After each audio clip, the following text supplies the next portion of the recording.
Hello, my name is Cecil, and I'm reading the book of Hebrews with the Message translation.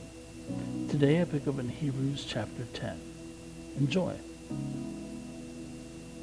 The old plan was only a hint of the good things in the new plan. Since that old law plan wasn't complete in itself, it couldn't complete those who followed it. No matter how many sacrifices were offered year after year, they never added up to a complete solution. If they had, the worshippers would have had gone merrily on their way, no longer dragged down by their sins. But instead of removing awareness of sins, when those animal sacrifices were repeated over and over, they actually heightened awareness and guilt. The plain fact is that bull and goat blood can't get rid of sin. That is what it's meant by this prophecy, put in the mouth of Christ. You don't want sacrifices and offerings year after year.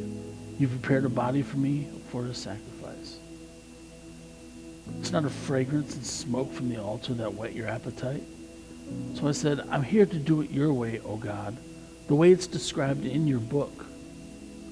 When he said, you don't want sacrifice and offerings, he was referring to practices according to the old plan. When he added, I'm here to do it your way, he set aside the first in order to enact a new plan. God's way, by which we are made fit for God by the once and for all sacrifice of Jesus.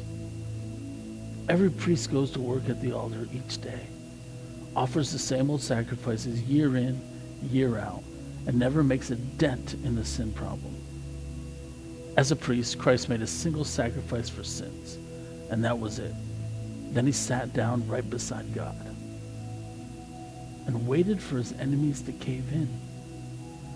It was a perfect sacrifice by a perfect person to perfect some very imperfect people. With that single offering, he did everything that needed to be done for everyone who takes part in the purifying process. The Holy Spirit confirms this. This new plan I'm making with Israel isn't going to be written on paper, isn't going to be chiseled in stone. But this time, I'm writing out the plan in them, carving it on the lining of their hearts. He concludes, I'll forever wipe the slate clean of their sins.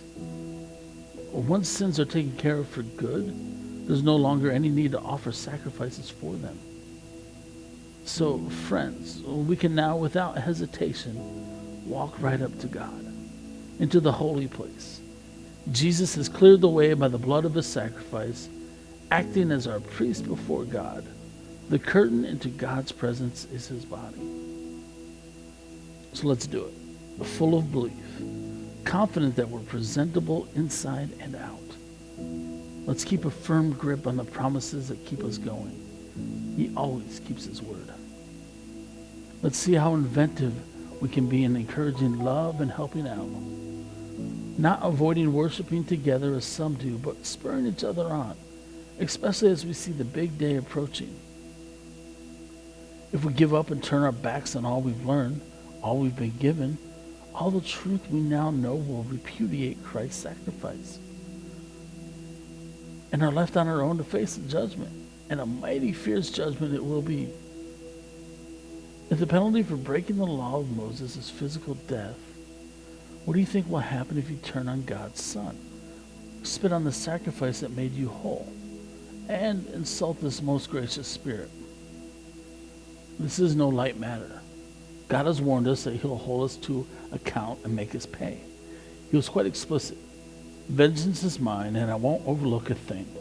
And God will judge his people. Nobody's getting by with anything, believe me. Remember those early days after you first saw the light? Those were the hard times. Kicked around in public, targets of every kind of abuse. Some days it was you, other days it's your friends. If some friends went to prison, you stuck by them. If some enemies broke in and seized your goods, you let them go with a smile, knowing they couldn't touch your real treasure. Nothing they did bothered you. Nothing set you back. So don't throw it all away now.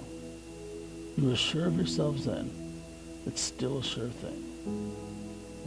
But you need to stick it out, Stand with God's plan so you'll be there for the promised completion.